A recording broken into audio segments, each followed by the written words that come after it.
Hey guys, welcome to this very special interview for NoDQ.com. And I couldn't be prouder to do this, especially so soon in my NoDQ.com career, but here we are. Today's guest actually had an awesome match on Sunday night at Double or Nothing, which not many people are actually considering now one of the greatest pay-per-views of all time. Of course, we're welcomed here on NoDQ by FTR. We've got Cash Wheeler and we've got Jax Hallwood. Welcome, guys. What's up, man? Thanks for having us on. And thank you for your time more than anything else. I know your day is just getting started today, and obviously you're still just waking up, if that makes any sense. That's why I got this. I just chugged mine. That's why I had to ask for an extra minute or two here. Well, either way, it's a real pleasure to have you guys on here. Thanks, man. We enjoy doing this. Cool. Thank you, and congrats on apparently the new career here at NoDQ. Yeah, I look forward to it. It's something very fun. I only write, but this is my first interview in a long time. The last interview I did was with Sean Mooney, so you're in good company. Let's do some controversial stuff to get your name out. Controversy creates cash, like Mr. Bischoff always says. But anyway, guys, obviously Double or Nothing, you had a great match. Obviously the Pinnacle versus the Inner Circle. It's been very well received. It was a great match. It's been a great food all around. Tell us about the general feel at Double or Nothing. Obviously, the fact that live crowds are back has added a lot to the programming, I dare say. So tell us about that initial response from the pay-per-view and obviously the match itself. It was, for me, like very, very cool to see fans back. I remember maybe an hour after doors, not even, as the fans were maybe halfway in, like it was still rarely empty. Just you could feel the buzz in Daly's place. You could feel the electricity in the air already, and like I said, they're just filing in. It's half capacity, or not even, and we're hours from showtime. And by the time like Serena and Riho were out there, you could like legit feel everything shaking. Yeah. It was awesome. It was fire, I just say. Yeah. For even at Blood and Guts, we had like 2,000 fans there, 2,200 or whatever it was. And that was the first time we've had that many fans, in 15 months. And it was incredible. I was in there for the first 5 minutes, and they made it so much easier for me. So it hurts much less, so much less. There we go. It was just an awesome feeling to have them there. And then, Double or Nothing was incredible. Was one of the best pay-per-views I've ever watched, I've ever seen. And our part of the match for Stadium Stampede was probably the most physical match that I've ever had, physical fight that I've ever had, because, the fans had a connotation from last year's Stadium Stampede, which in its own right was incredible and very entertaining.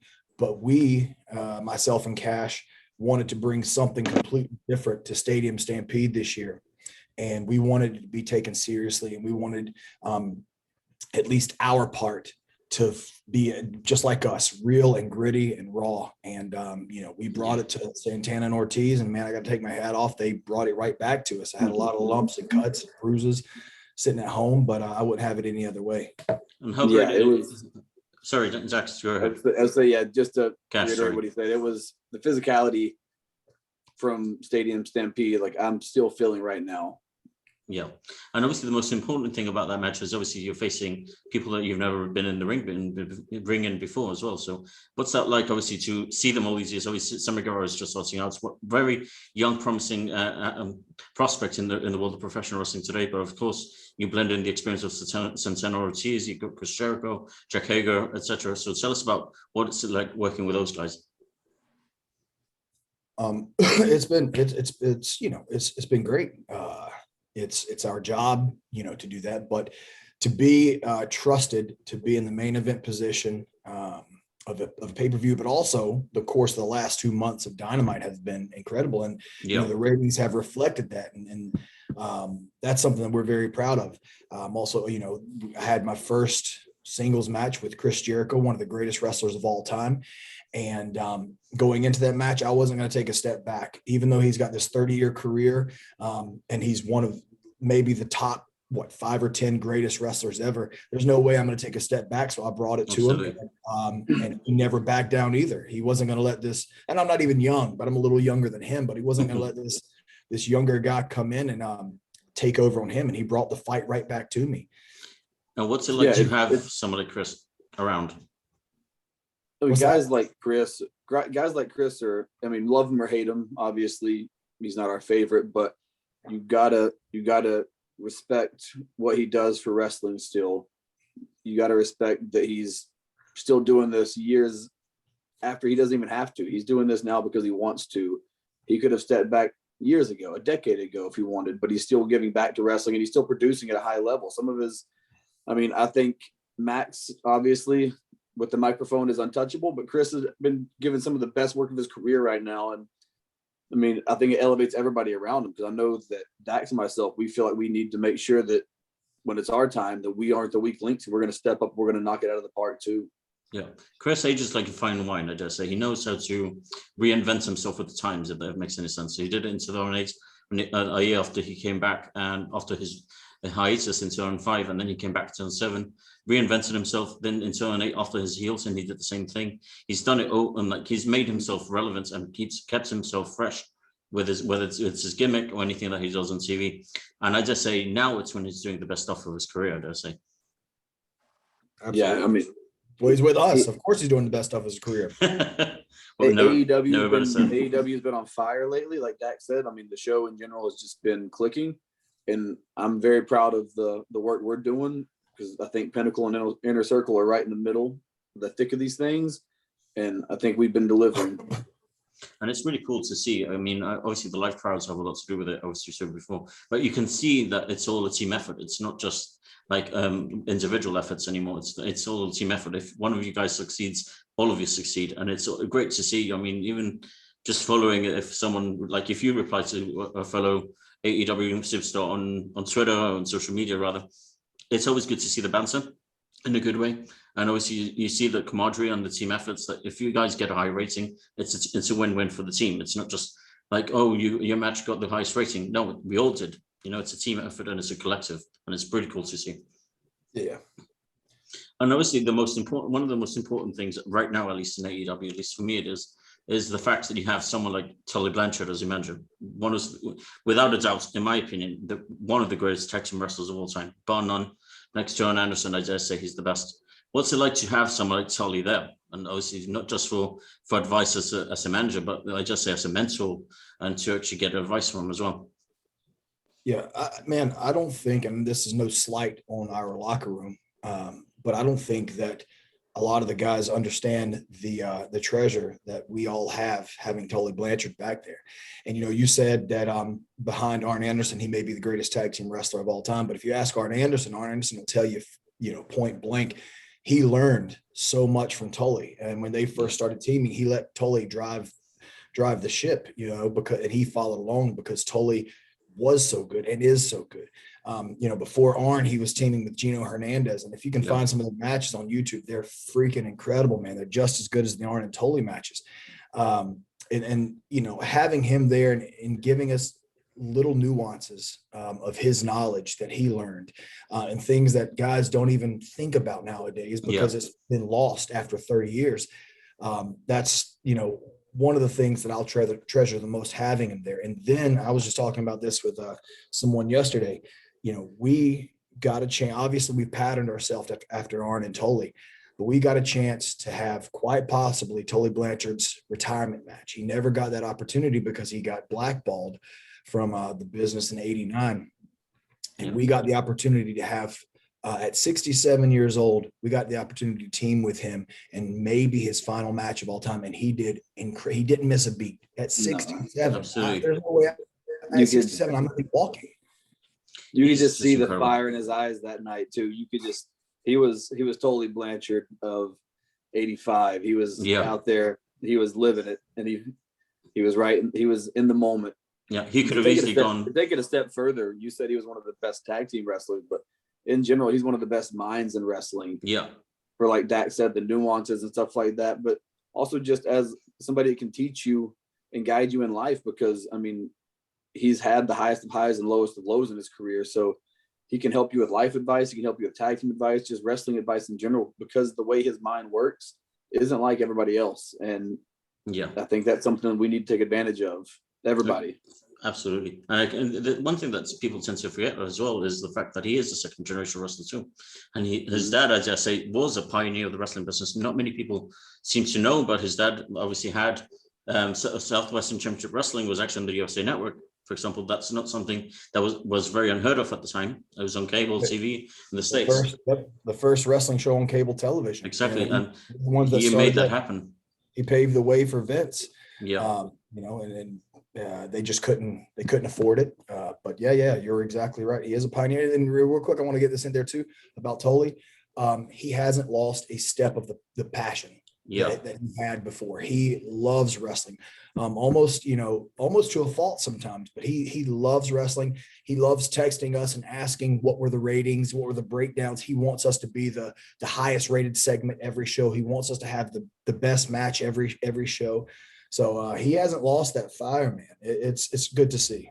It's really cool to see the fact that he's very JJ Dillon-like for you guys, at least in the sense where he's the one with the stick poking from behind and actually throws the stone and it actually then hides. It's very cowardly, but very genius at the same time. And I love that every single minute of it. And dude, that kind of heel is lost, and I think it's because the instant gratification of social media now, because if wrestlers act like heels, they're afraid they're going to get, buried on social media for not being tough or whatever. But that's what's missing in wrestling is that kind of bad guy. Yeah, I agree. And that's where I was going to lead to. The lost starts in the sense, obviously we talk about tag team wrestling. We could talk tag team wrestling all day because it's my kind of wrestling as well. But I mean, the lost start of tag team wrestling, I just say, like, no pun intended, but the revival of it is thanks to you guys, I just say, because of that. And it's very gratifying to see when wrestlers and superstars like yourself always wanting to thank those that paved the way. And it's always genius. It's always great. And it's very overwhelming to even watch it as a fan, I must say. Yeah, well, thank you. And speaking of the guys that paved the way, a lot of wrestlers nowadays, they want to kind of crap all over the older guys, the older wrestlers, especially if there's a little small critique.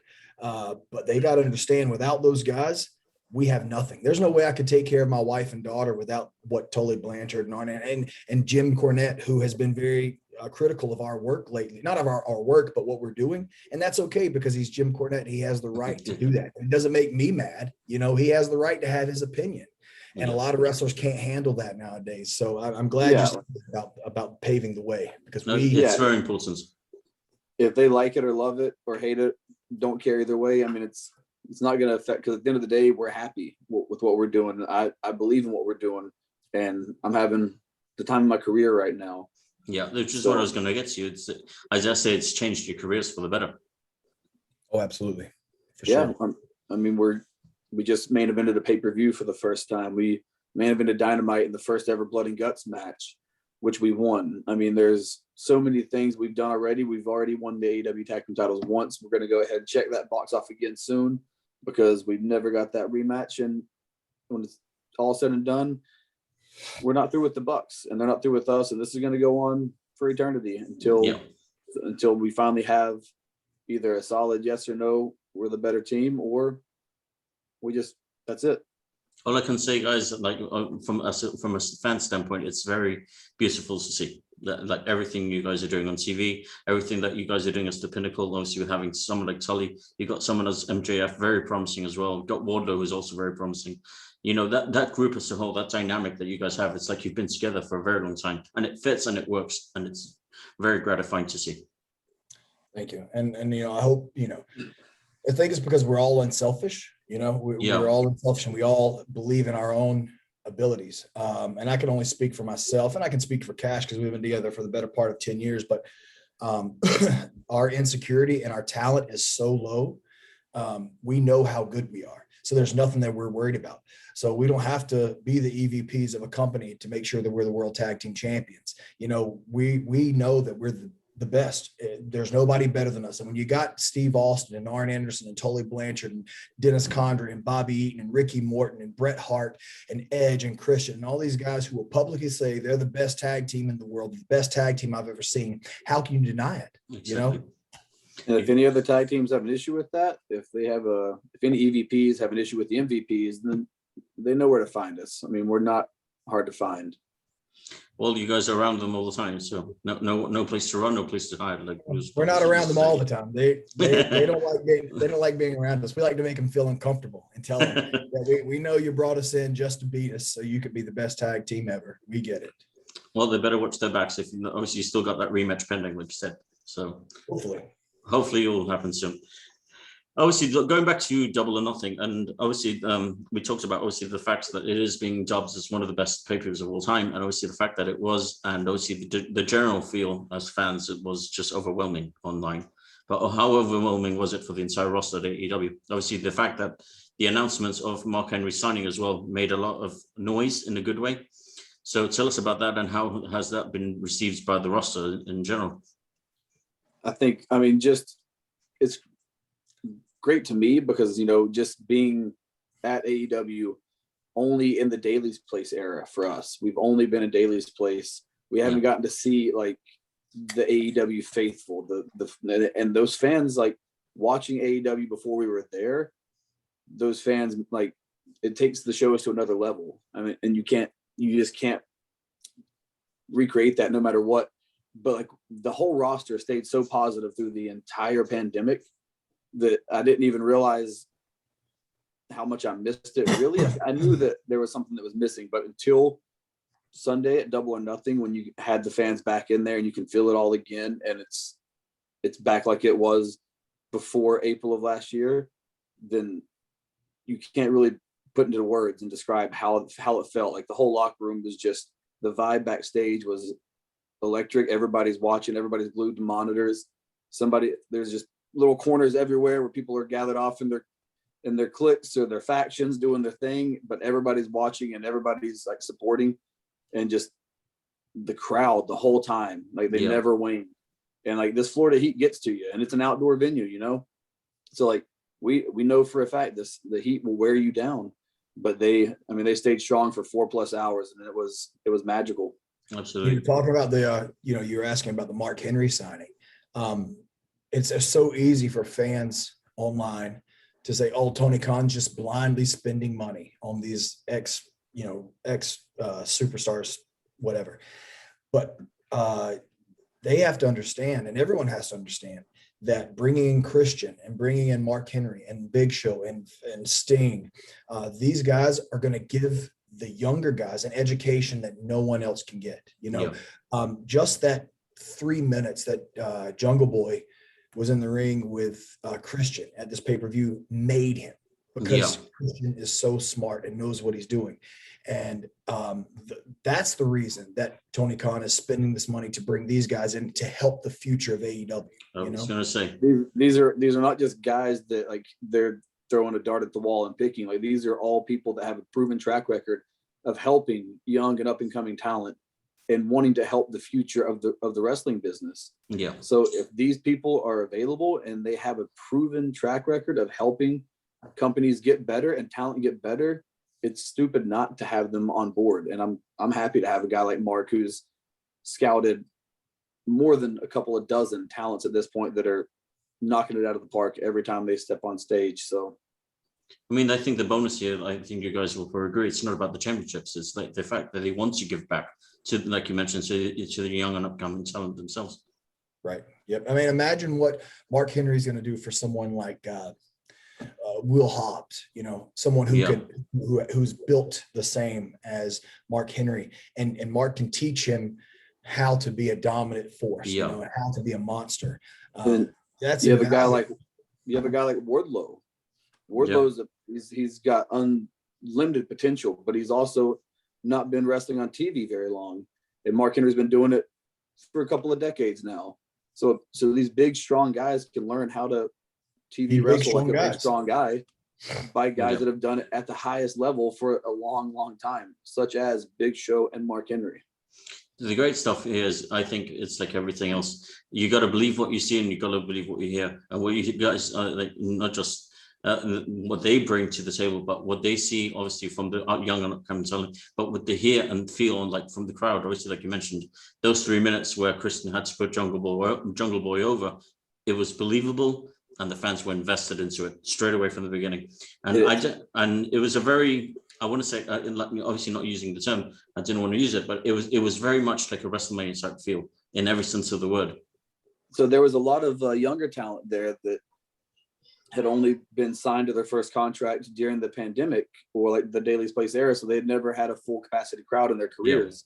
Yeah. If they had like, maybe 1,000, couple hundred, like a lot of these guys, like they had never seen or worked in front of 4,000 or 5,000. And they like, so getting to see a lot of those guys get their first moment out there, like an Eddie Kingston out there, as much as I want to beat up him and seeing the reaction that Eddie got, seeing the reaction that Brett got, all these people that went out there and are working in front of enormous crowds, and they're just red hot. Like in the Jungle Boy moment was, I remember a lot of the guys saying, this is where I was going initially. A lot of the guys said like the Jungle Boy winning the Casino Battle Royal reaction was one of the loudest reactions they've ever heard in person, if not the loudest. And that says something because, again, going back to a guy like Christian, he's now helped elevate Jungle Boy to another level that's going to help Jungle Boy become a future world champion. Absolutely. Talking about greatest tag teams, that was for me a Road Warrior pop in every sense of the word when that happened. Sure. Yeah, it was awesome. It was really that good. So obviously, without you talk about the fact that Jungle Boy could become a future AEW World Champion. Who else do you guys see as future world champions besides yourselves, of course? MJF, of course.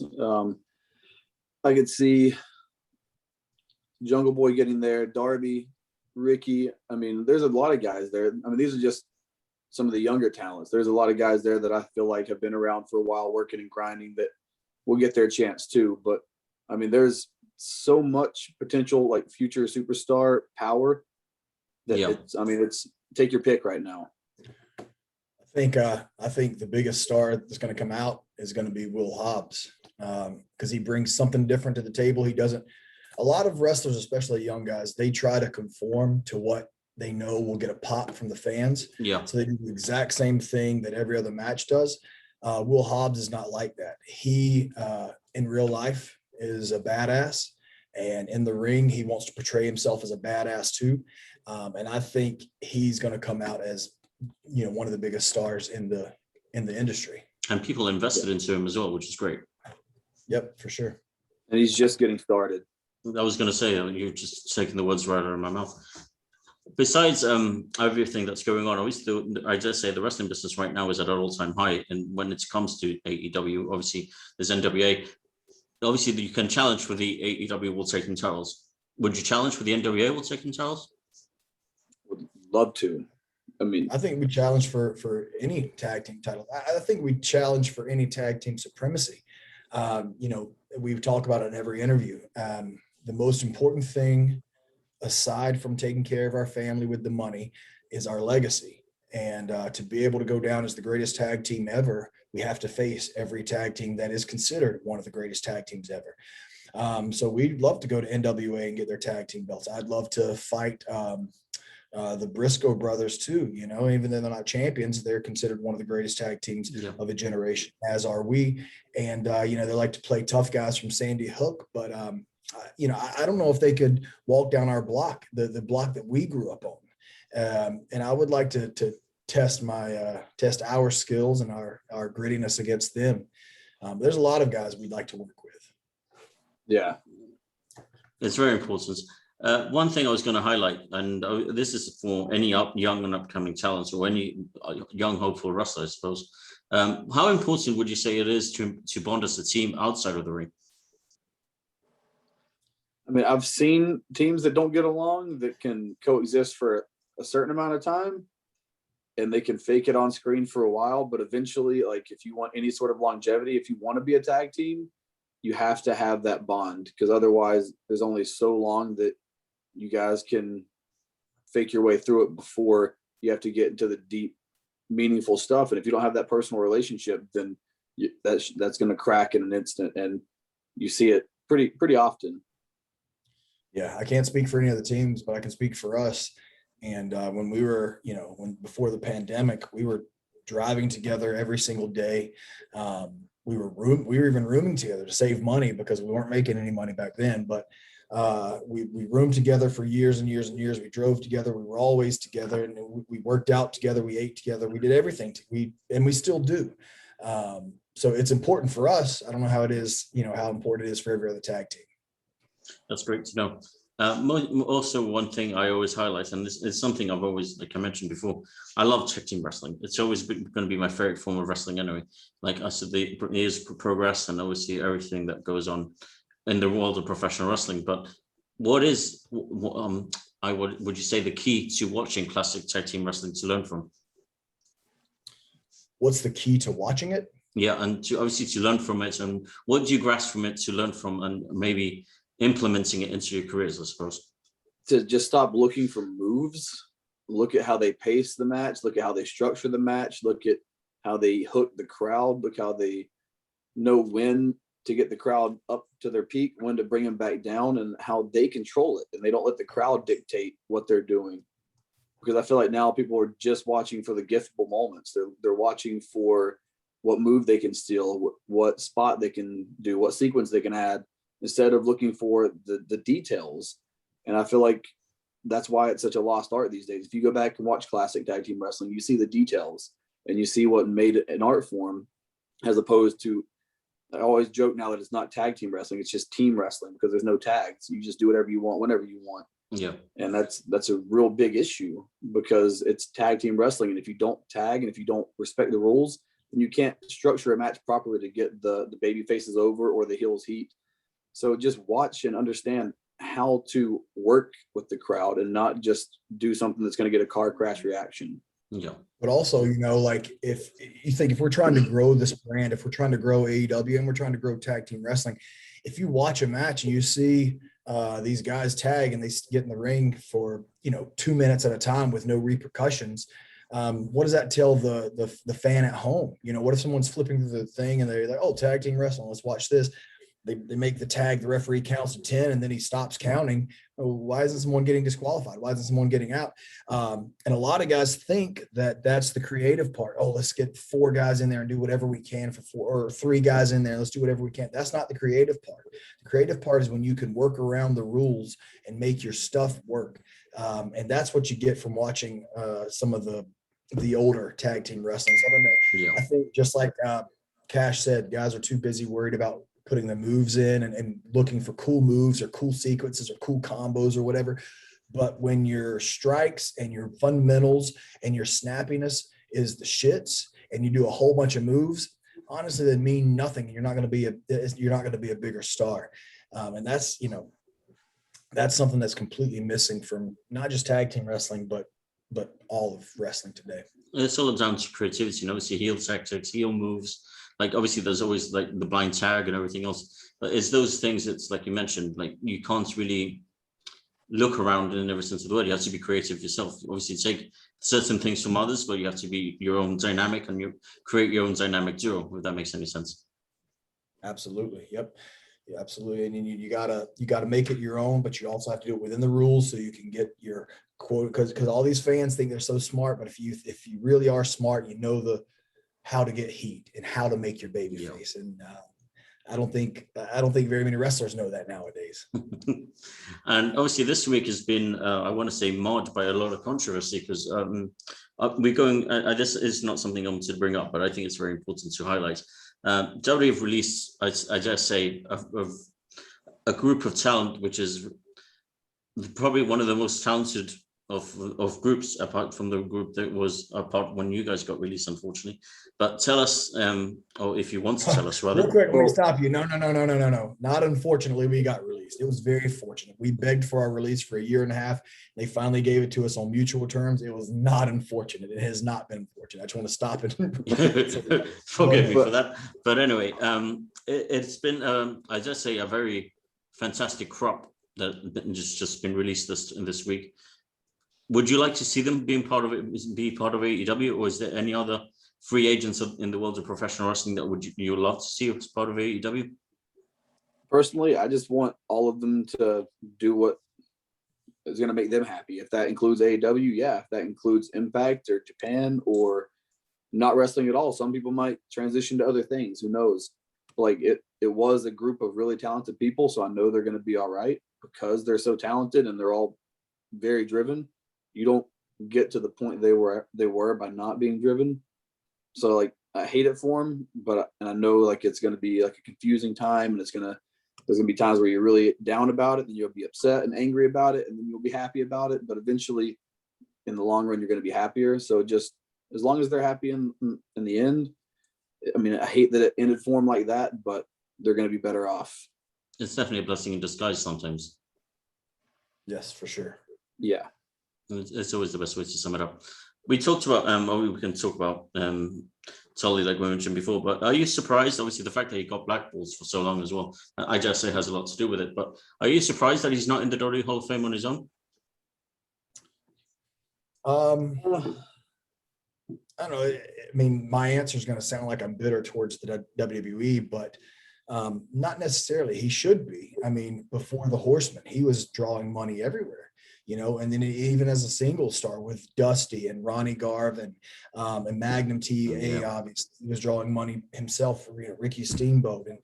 And he for sure should be, but so should Arn, but again, I don't want this to come off as me being bitter, but Vince has his favorites and has what he likes and what he doesn't like.